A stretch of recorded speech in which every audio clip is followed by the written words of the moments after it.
Read the Bible in 1 year with The Treasured Word. January 24th. Genesis chapter 48 through 49, verse 33. Jacob blesses Joseph's sons. Now it came to pass after these things that Joseph was told, "Indeed your father is sick," and he took with him his 2 sons, Manasseh and Ephraim. And Jacob was told, "Look, your son Joseph is coming to you." And Israel strengthened himself and sat up on the bed. Then Jacob said to Joseph, "God Almighty appeared to me at Luz in the land of Canaan and blessed me. And said to me, Behold, I will make you fruitful and multiply you, and I will make of you a multitude of people, and give this land to your descendants after you as an everlasting possession. And now your 2 sons, Ephraim and Manasseh, who were born to you in the land of Egypt before I came to you in Egypt, are mine, as Reuben and Simeon, they shall be mine. Your offspring whom you beget after them shall be yours, they will be called by the name of their brothers in their inheritance. But as for me, when I came from Paddan, Rachel died beside me in the land of Canaan on the way, when there was but a little distance to go to Ephrat, and I buried her there on the way to Ephrat, that is, Bethlehem." Then Israel saw Joseph's sons, and said, "Who are these?" Joseph said to his father, "They are my sons, whom God has given me in this place." And he said, "Please bring them to me, and I will bless them." Now the eyes of Israel were dim with age, so that he could not see. Then Joseph brought them near him, and he kissed them and embraced them. And Israel said to Joseph, "I had not thought to see your face, but in fact, God has also shown me your offspring." So Joseph brought them from beside his knees, and he bowed down with his face to the earth. And Joseph took them both, Ephraim with his right hand toward Israel's left hand, and Manasseh with his left hand toward Israel's right hand, and brought them near him.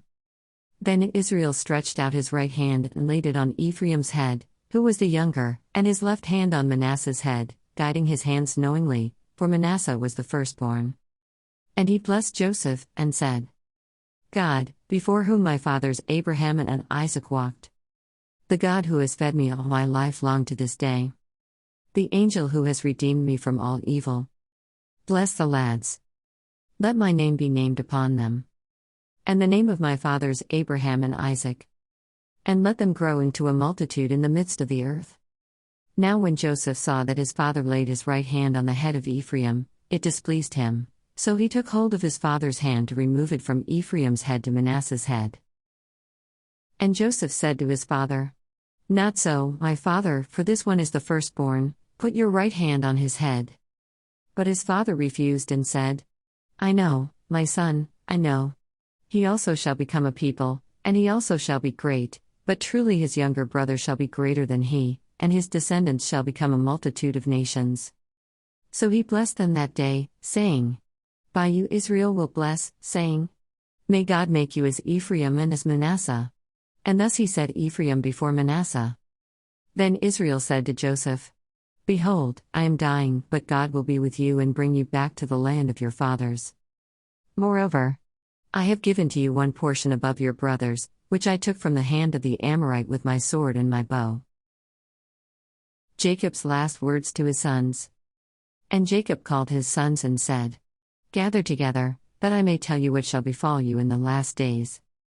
Gather together and hear, you sons of Jacob, and listen to Israel your father. Reuben, you are my firstborn, my might and the beginning of my strength, the excellency of dignity and the excellency of power. Unstable as water, you shall not excel, because you went up to your father's bed, then you defiled it, he went up to my couch. Simeon and Levi are brothers, instruments of cruelty are in their dwelling place. Let not my soul enter their council, let not my honor be united to their assembly, for in their anger they slew a man, and in their self-will they hamstrung an ox. Cursed be their anger, for it is fierce, and their wrath, for it is cruel. I will divide them in Jacob and scatter them in Israel. Judah, you are he whom your brothers shall praise, your hand shall be on the neck of your enemies, your father's children shall bow down before you. Judah is a lion's whelp, from the prey, my son, you have gone up. He bows down, he lies down as a lion, and as a lion, who shall rouse him?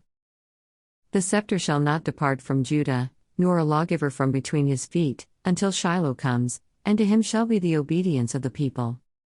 Binding his donkey to the vine, and his donkey's colt to the choice vine, he washed his garments in wine, and his clothes in the blood of grapes.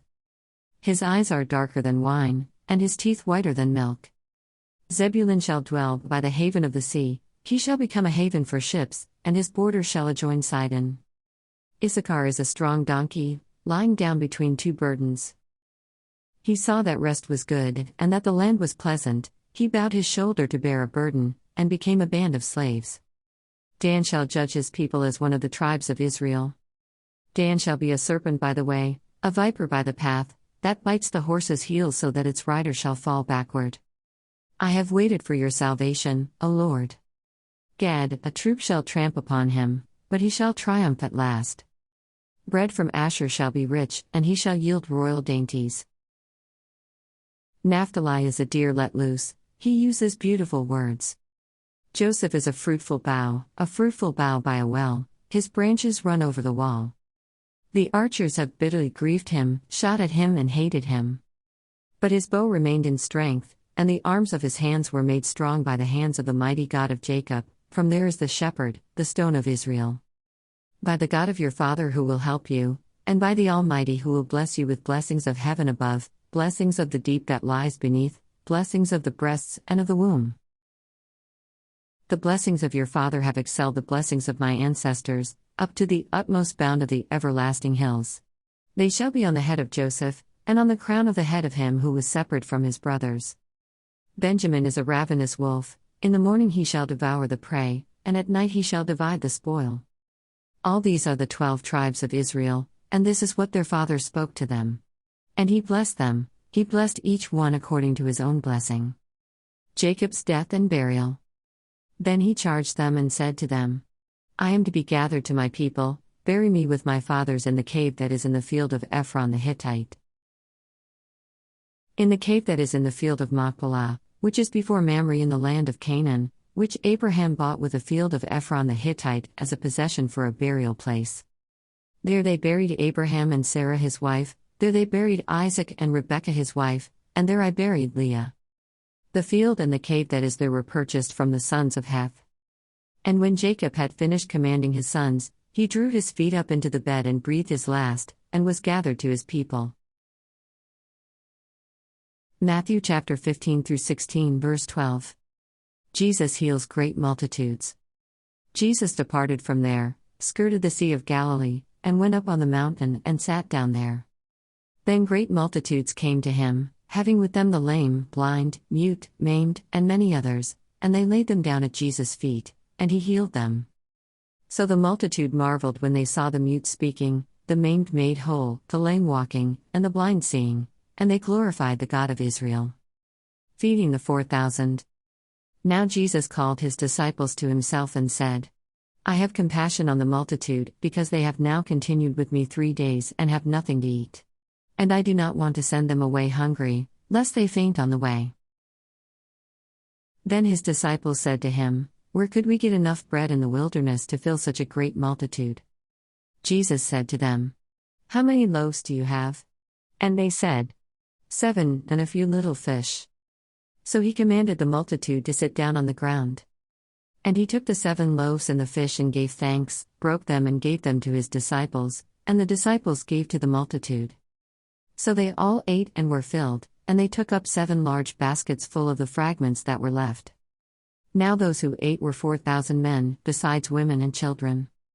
And he sent away the multitude, got into the boat, and came to the region of Magdala. The Pharisees and Sadducees seek a sign. Then the Pharisees and Sadducees came, and testing him asked that he would show them a sign from heaven. He answered and said to them, When it is evening you say, It will be fair weather, for the sky is red. And in the morning, It will be foul weather today, for the sky is red and threatening. Hypocrites! You know how to discern the face of the sky, but you cannot discern the signs of the times. A wicked and adulterous generation seeks after a sign, and no sign shall be given to it except the sign of the prophet Jonah. And he left them and departed. The leaven of the Pharisees and Sadducees. Now when his disciples had come to the other side, they had forgotten to take bread. Then Jesus said to them, Take heed and beware of the leaven of the Pharisees and the Sadducees. And they reasoned among themselves, saying, "It is because we have taken no bread." But Jesus, being aware of it, said to them, "O you of little faith, why do you reason among yourselves because you have brought no bread? Do you not yet understand, or remember the 5 loaves of the 5,000 and how many baskets you took up?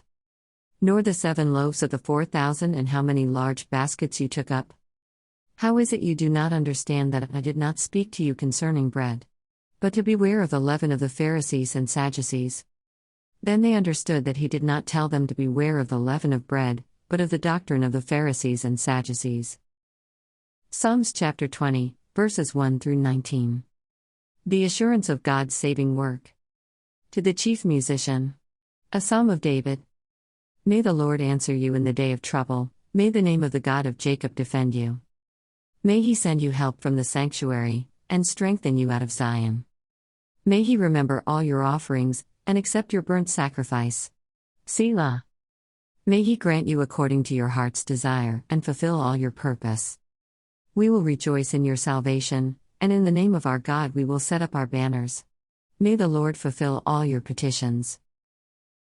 Now I know that the Lord saves his anointed, he will answer him from his holy heaven with the saving strength of his right hand. Some trust in chariots, and some in horses, but we will remember the name of the Lord our God. They have bowed down and fallen, but we have risen and stand upright. Save, Lord. May the King answer us when we call. Proverbs chapter 4, verses 20 through 27. My son, give attention to my words, incline your ear to my sayings. Do not let them depart from your eyes, keep them in the midst of your heart. For they are life to those who find them, and health to all their flesh. Keep your heart with all diligence, for out of it spring the issues of life. Put away from you a deceitful mouth, and put perverse lips far from you. Let your eyes look straight ahead, and your eyelids look right before you. Ponder the path of your feet, and let all your ways be established. Do not turn to the right or the left, remove your foot from evil. Thanks for reading along with The Treasured Word. See you tomorrow.